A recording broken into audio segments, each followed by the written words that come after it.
Hello, my name is Rachel Harper. What I'm about to share with you isn't merely a tale. It's a truth so profound, so inescapable, that neither you nor I can turn away from it any longer. I'm 38 years old, a cultural researcher rooted in Portland, Oregon, a city where the rain falls like a constant whisper, and the air carries the scent of pine and possibility. For years, I've lived among stacks of books and the hum of library archives, tracing the threads of human belief through time, convinced I understood how culture shaped faith, especially Christianity. But on March 14, 2022, everything I thought I knew, every carefully constructed theory, every scholarly assumption was shattered. That day, Jesus Christ himself stood before me in a realm beyond life, revealing truths about the history of his church that we've either misunderstood, forgotten, or deliberately buried. What I saw didn't just challenge my academic foundations. It reached into the marrow of my being, reshaping me in ways I'm still struggling to articulate. I don't come to you with this story expecting blind acceptance. I was a skeptic once, still am in many ways, trained to question, to probe, to demand evidence beneath every claim. My shelves groan under the weight of anthropology texts, my desk is littered with notes scribbled in the margins of journals, and my mind has always been a battlefield of doubt and curiosity. So I understand if you hesitate, if your brow furrows as I speak of death and divine encounters. But I ask you to listen, not with the cold detachment of a critic, but with the openness of someone willing to consider that there might be more to this world than what we see, touch, or measure. The message Jesus entrusted to me in those fleeting moments when I crossed the veil between life and death isn't a footnote for dusty archives. It's a living call, urgent and resonant, meant for us all. Before I begin, I'd like to bridge the gap between us. Where are you hearing this from? Whether you're in a sprawling metropolis halfway across the globe or a quiet hamlet nestled in the hills, please drop a note in the comments. Tell me your place in this vast, fragmented world. It'll make me feel a little closer to you, as if we're sitting across a table, sharing this story over a cup of tea rather than separated by screens and miles. And if what I recount stirs something in you, amazement, unease, a flicker of recognition, please hit that like button, leave a comment, and join me in a conversation. Let's explore this together, not as solitary seekers, but as a community wrestling with questions too big to face alone. This is my journey laid bare before you, and I invite you to walk it with me. March 14, 2022, greeted me like countless Portland mornings. A sky draped in heavy gray, rain pattering against the windows of my Pearl District apartment, a soft percussion that had become the soundtrack of my life here. I woke early, the dim light filtering through the blinds casting long shadows across my hardwood floors, a faint chill clinging to the air despite the heater's hum. My bed was a tangle of blankets, evidence of restless sleep interrupted by dreams I couldn't quite recall. Something about forests and voices, fleeting and indistinct. I stretched, wincing as a dull ache pulsed in my left shoulder, a nagging souvenir from too many late nights hunched over my laptop, transcribing notes or chasing deadlines. It wasn't new. I'd grown accustomed to these minor protests from my body, dismissing them as the cost of a life spent chasing ideas. Today was different, though not in its quiet beginning, but in what lay ahead.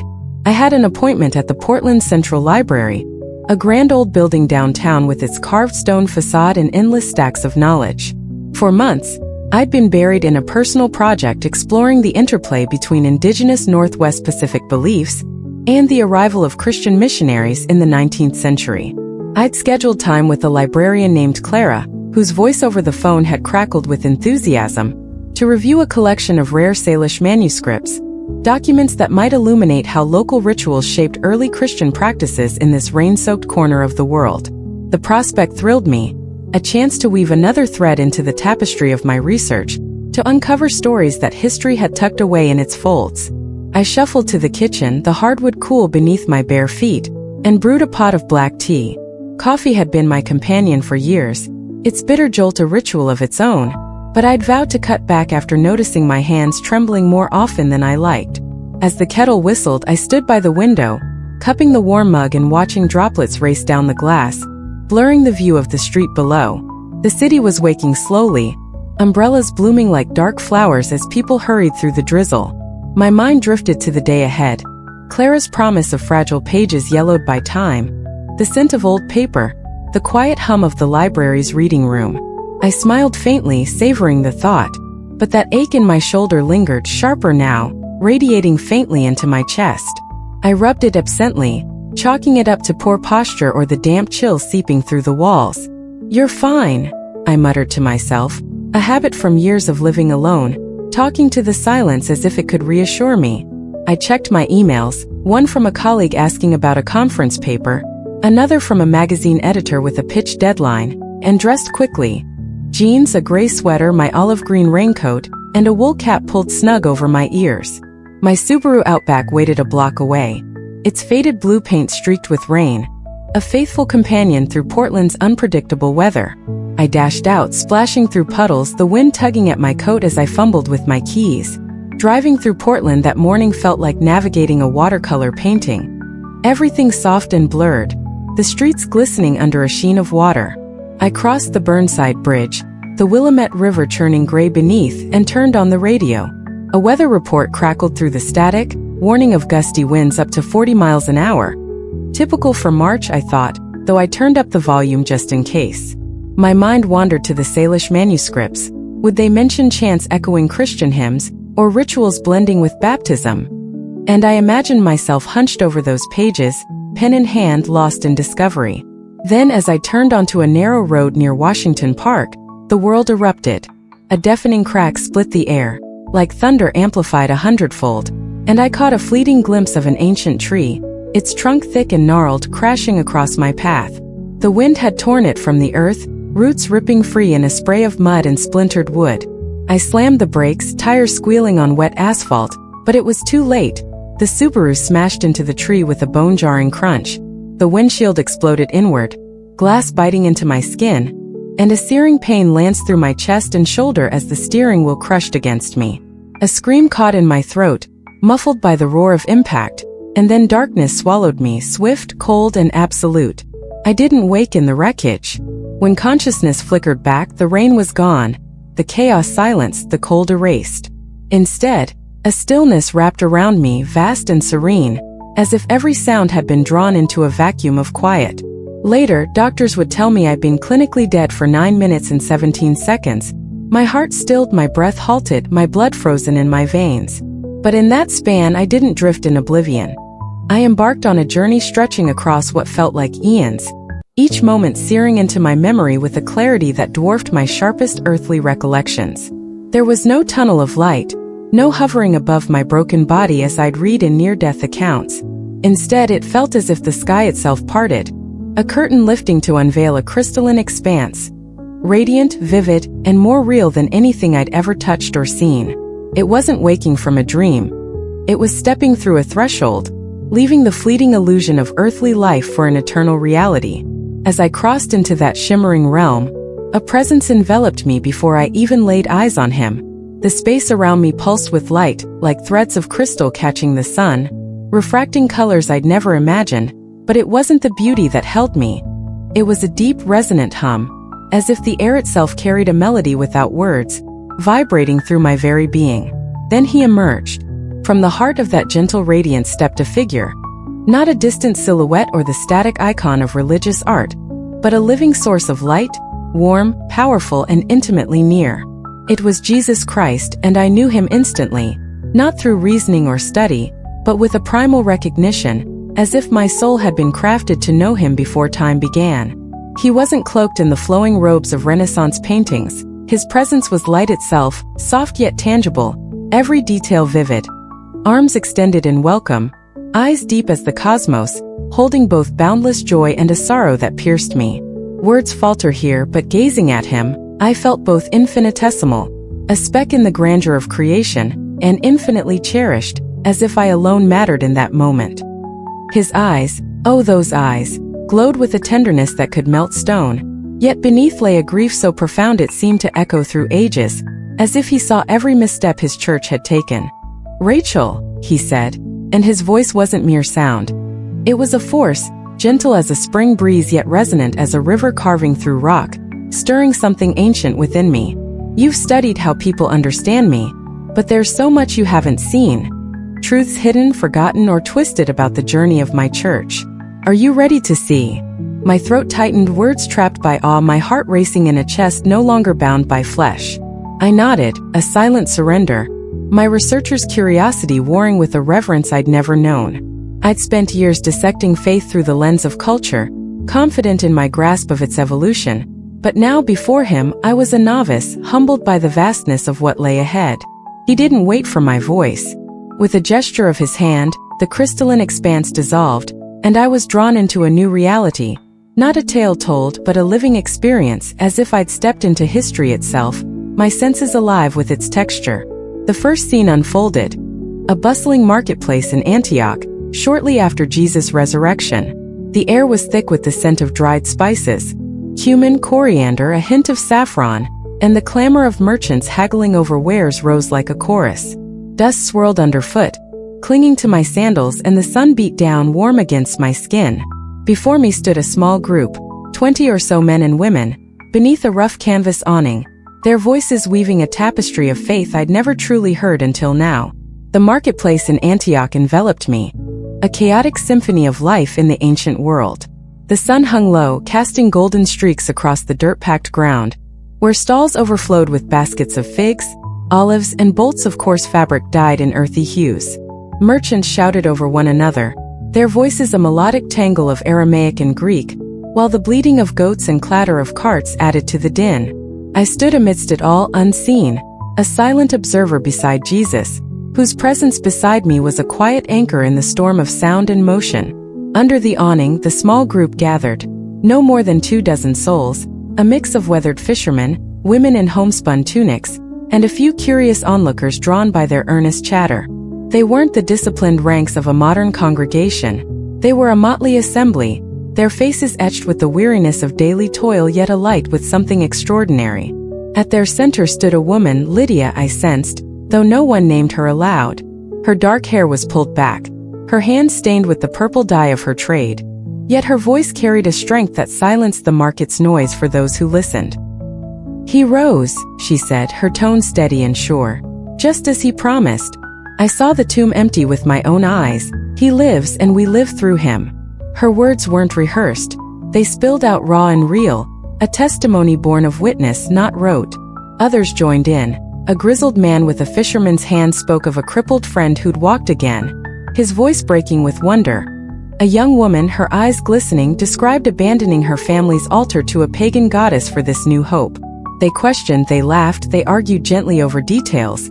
Was it dawn or dusk when the stone rolled away? But no one claimed dominion. Lydia didn't stand above them. She stood with them, her fervor matched by their own. A circle of equals bound by a shared fire. Jesus turned to me, his gaze steady. "Look closely," he said, his voice cutting through the market's clamor like a breeze through smoke. This was my church at its dawn, not an institution carved in stone, but a movement of hearts trusting in me. I blinked, the weight of his words pressing against everything I'd studied. "But the apostles," I ventured, my voice small against his presence. "Didn't they establish a structure, a leadership?" He smiled, a smile gentle yet piercing, and shook his head. "My church had no fixed hierarchy at first. It was a network of believers, each carrying their witness to spread the joy I brought. Look at them, Rachel, see what they share." I turned back, watching as they broke bread, not with the solemnity of a modern mass, but with the casual intimacy of a family meal. A loaf was torn apart, hands rough from work passing it around, and a clay cup of wine followed, each sip a quiet remembrance of him. Their prayers weren't chanted from a script, they rose spontaneously. Thanks for a healed child, pleas for strength against Roman taxes. A song of praise in a language I didn't know but felt in my bones. "This is how it began," he said, his hand resting lightly on my shoulder. "A community needing no central authority, only love and truth to guide them." Confusion churned within me. I'd spent years poring over texts, Eusebius, Augustine, the Acts of the Apostles, building a picture of the early church as a nascent hierarchy, with Peter and the 12 laying its foundations. But here in Antioch's dust and noise, I saw no throne, no ordained ruler, just a circle of voices, each as vital as the next. "But the structure," I pressed, "the order we know, where did it come from?" He didn't answer directly. Instead, the scene shifted, pulling me to a sunlit corner of a village in Corinth. where believers wrestled with the vibrant chaos of Greek culture. The sound of waves from the nearby port mingled with their chatter, and I realized the early church wasn't a monolith but a living mosaic, its pieces varied and unpolished. In Corinth, the group was smaller, 10 or 12, gathered in a cramped courtyard shaded by olive trees. A potter, clay still under his nails, spoke of Jesus' words by the sea. A widow, her voice trembling, recounted a vision of light that had turned her from despair. Their worship was messy. Laughter broke into prayers, debates flared over whether to eat meat offered to idols, but it pulsed with life. "See," Jesus said, his voice soft yet insistent. "My church grew not by command from above, but by the fire in their hearts shared freely among them." I stood there, the salty breeze brushing my face, grappling with a truth that unraveled my academic scaffolding. The church's foundation wasn't a pyramid, but a web, fragile yet resilient, woven by countless hands. The marketplace faded into a swirl of light, and I found myself standing in the grandeur of a palace in Constantinople. Not Rome, but the new imperial heartbeat in 380 AD. The air hung heavy with the scent of frankincense and olive oil. A faint tang of wax from flickering golden lamps that cast their glow across marble walls veined with crimson and gold. Tapestries of mythical beasts adorned the halls, their threads glinting in the dim light, while the distant murmur of the city, cartwheels on cobblestone, shouts of merchants, filtered through arched windows. Before me stood Theodosius I, Emperor of the Eastern Roman Empire, his tall frame draped in a deep purple robe embroidered with silver thread, his face stern and weathered, his eyes sharp with the calculation of a ruler who'd seen too many wars. He stood amid a cluster of advisors, men in tunics of fine linen, their faces taut with urgency, and a few bishops in plain robes, their presence a quiet contrast to the imperial splendor. Theodosius' voice rang out, firm and commanding. "Henceforth Christianity shall be the sole religion of this empire. All other gods are forbidden, their worship outlawed." His words echoed off the stone, a proclamation that would resound through history, but I saw no reverence in his stance, no trace of divine awe. I turned to Jesus, expecting an affirmation of this moment I'd read about, the triumph of Christianity, a turning point etched in textbooks as a miracle of faith. But he met my gaze with a quiet intensity.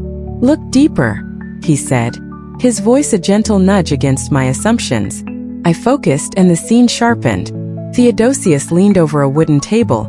A map of the empire spread before him, its edges curling from use. Pins marked cities, Antioch, Alexandria, Thessalonica, where dissent simmered, where pagan cults and Christian factions clashed.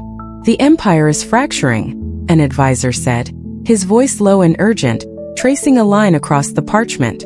"The Goths press our borders, the provinces rebel. Christianity could unify them, a single creed to bind the chaos." A bishop nodded, his hands clasped tightly. "It's spreading fast, Emperor. Give it your seal and it becomes ours." Theodosius' jaw tightened, his fingers tapping the map. "Then issue the edict," he said, his tone clipped. "One faith, one empire, let it be done." I blinked, turning to Jesus, my mind reeling. "But this isn't spiritual," I said, my voice faltering, barely audible over the rustle of robes and the scratch of a scribe's quill. "I thought his conversion was a miracle, a sign from you." He looked at me, his eyes a blend of tenderness and unflinching truth, and shook his head slightly. "I use even human intent to open paths for my truth, Rachel, though it's not pure." Theodosius' decision was both political and spiritual, a tool to mend a broken empire, but also a gate through which my word reached more hearts. I stood frozen, watching as the edict took shape, not born of a heavenly vision, but forged in a council of weary men seeking order amid collapse. The scribe dipped his quill, ink staining the parchment as he wrote, "We desire all people subject to our clemency to live in the religion taught by St. Peter." Yet Jesus drew my gaze beyond the palace, to the streets of Constantinople where the proclamation rippled outward. I saw a cobbler, his hands rough from years of labor, pause at a makeshift altar to Jupiter and turn instead to a small Christian gathering nearby. A mother, cradling a child in a tattered shawl, whispered prayers she'd heard from a neighbor, her face alight with tentative hope. "My church changed," he said, his hand resting on my shoulder, "from a simple movement to an instrument of empire. But even in this bargain, I worked to bring my love to them." A chill settled over me, not from the air, but from a realization as stark as the marble around us. The church hadn't just triumphed, it had been reshaped, its early simplicity traded for power and legitimacy. I saw the cobbler kneel, the mother's lips move in silent thanks, and I wondered, was this gain worth the cost? Jesus didn't answer my unspoken question, but his presence beside me was a reassurance that transcended words, a promise that even in this flawed shift, his purpose endured. The palace dissolved in a vortex of light, and I emerged in Chalcedon in 451 AD, a coastal city near Constantinople, its air sharp with the tang of salt and the clamor of a gathered crowd. The scene unfolded in a grand hall of stone and timber, its high ceiling echoing with the din of voices raised in fervor. This was the Council of Chalcedon, where bishops from across the empire debated the nature of Jesus, fully divine, fully human, or a mysterious union of both. I'd read about it in theology courses, picturing a solemn assembly guided by divine wisdom, a cornerstone of Christian doctrine etched in sacred unity. But what greeted me was chaos, raw, human, and unrelenting. Bishops in coarse woolen robes stood or paced, their faces flushed with passion or frustration. One, a wiry man with a graying beard, jabbed a finger at his opponent. If he's not both natures, we're heretics. His divinity must be affirmed. Another, younger, his hands trembling with conviction, shot back. But to say two natures divides him, how can one being bear such contradiction? Parchments littered the floor, scribbled with Greek phrases I recognized, hypostasis, physis, and the air buzzed with overlapping shouts, a cacophony of faith and fury. Beyond the bishops, imperial guards lingered at the edges, their presence a silent reminder of Emperor Marcian's stake in this debate, his need for a unified church to bolster a fracturing empire. Jesus stood beside me, his silence a steady counterpoint to the uproar. "This is where doctrine was forged," he said, his voice calm yet weighted with a sadness I felt in my chest. But see how it came to be. I realized this wasn't just a clash of theology. Politics loomed large, bishops from Constantinople vying for supremacy over Alexandria, their arguments laced with appeals to imperial favor. "But is this your inspiration?" I asked, my voice quaking amid the tumult, the clash of ideas shaking my own certainties. He offered a faint, bittersweet smile. "The core truth was guarded by my will, Rachel, but the process was human, flawed, messy, yet mine. The miracle isn't their flawlessness, but that through this storm, my promise of salvation held fast." I peered deeper, beyond the shouting bishops, and saw the fringes of the gathering, figures like the Nestorians, their faces tight with dissent, arguing for a separation of Christ's natures, and the Miaphysites, their voices softer but no less resolute, insisting on a single unified nature. They weren't wholly wrong, I realized, their beliefs rooted in earnest faith, yet they were pushed aside, not for heresy alone, but because their views didn't align with the empire's need for a singular creed. "The early church wasn't the monolith you imagined," Jesus said, gesturing to the crowd. "It was a tapestry of belief, diverse and unrefined, a beauty your histories often forget." I stood there, the salt breeze from the nearby sea brushing my face, my mind a whirl of questions. I'd built my understanding on councils like Chalcedon as pillars of divine order, but here was a battleground of human passion, politics, and imperfect faith. Yet as the bishops' voices rose and fell, I saw something else. A thread of truth weaving through the chaos, fragile but unbroken, guided by a hand I couldn't see but felt beside me. Time surged forward, and we stood in Constantinople across the 5th and 6th centuries, where the church's power crystallized, not just for faith's sake, but to counter heresy and shore up a wavering empire. The streets outside bustled with merchants and pilgrims, the scent of baked bread and sea salt mingling with the clang of bells from newly built basilicas. Inside a grand hall, I saw archbishops draped in ornate robes, silk threaded with gold, heavy with the weight of authority, conferring with Byzantine officials in crisp tunics. Scrolls and wax tablets littered a long table as they debated, their voices a low hum of strategy. "We must standardize the creed," one archbishop said, his tone firm. "The heretics threaten unity. Rome and Alexandria must bow to us." An official nodded, scribbling notes. "The emperor demands order. The church will enforce it." Jesus watched with me, his presence a quiet contrast to their fervor. "This power didn't spring from one soul," he said, "but from a need to steady a world in turmoil." I saw the structure emerge, bishops appointed over regions, their roles mirroring imperial governors, a hierarchy borrowed from the empire's administrative might. "But this isn't your design," I murmured, half questioning, half stating. He didn't answer directly. Instead, the scene shifted. We stood in a dimly lit room, where bishops hunched over manuscripts, gospels, letters, fragments of parchment yellowed by time. One held up a text, its edges frayed. "This Gospel of Thomas, it's too strange, too divisive," he said, his brow furrowed. Another nodded.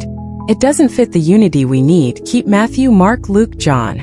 I recognized the process, the canonization of Scripture, a cornerstone of my studies, but it wasn't the sacred council I'd envisioned.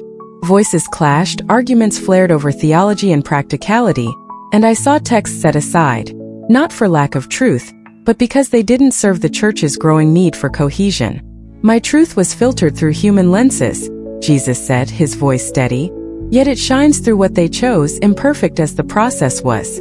Then we moved again, to a house in Ephesus where a woman stood before a small group, her voice vibrant as she recounted Jesus' teachings. "He said to love one another," she declared, her hands gesturing with passion. "And I've seen his love heal the broken." The group listened, rapt, men, women, children, but the scene shifted forward decades, and I saw her silenced, a bishop in a stiff robe taking her place. "Women must not teach," he intoned, his words heavy with new rules. "This wasn't my intent," Jesus said, his gaze on the woman fading into shadow. "They were messengers, teachers, but culture bent what I began." I watched as practices evolved. Baptism, once a simple pledge by a river, became a ritual with holy water poured from silver vessels, prayers set in stone. The Lord's Supper, a shared meal of bread and wine, grew into a formal rite, its spontaneity lost to order. "Each change had its reason," he said, but the warmth of the beginning cooled under structure. The visions pressed on, a kaleidoscope of time and truth, and I felt a question swelling within me, insistent and raw. "Why show me this complexity?" I asked, my voice trembling as the weight of it all settled on me. Jesus turned, his eyes gentle yet piercing, a depth that held me steady. "Faith doesn't rest on a perfect tale, Rachel, but on the miracle of truth rising above humanity. Through errors, ambitions, and clashes, my love and salvation spread. That's the true wonder." I saw dark epics unfold, bishops vying for supremacy, the church ensnared in imperial intrigue. But always there were quiet souls unnoticed by history, holding fast to his love. A woman in a Roman slum whispered his name to her children. A fisherman in Gaul shared bread with the poor, echoing the early days. "My true church is a living community of faith," he said, "not merely the edifice humans raised." We returned to Corinth, standing in a humble courtyard where believers gathered under olive trees. Dust clung to my feet, the tang of olives sharp in the air. They shared stories, how Jesus fed the multitudes, how he rose and sang, their voices rough but alive, no instruments, no script. "This was worship at first," he said, his tone warm with memory. I felt their sincerity, raw and unpolished, a vitality pulsing through every word. Then time flowed forward. I saw meals become rituals, prayers stiffen into chants, homes give way to basilicas of stone and gold. Each step had purpose, he said, to guide a growing flock. But the spirit of those early days, the freedom, the closeness, faded beneath the weight of order. The crystalline garden bloomed around us again, its light soft and eternal. Jesus grasped my hand, his touch firm. "Anchor all in prayer and my mission," he said, his eyes ablaze with purpose. A force seized me, pulling me back through light, through shadow, until I gasped awake in a hospital bed, the beep of a monitor steady in my ears.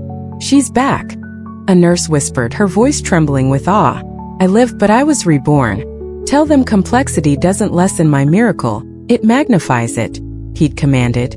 I left my old life, research, Portland's quiet streets, and began sharing, not to shatter faith but to root it in truth. God works through flawed humanity, and that's the greatest miracle of all.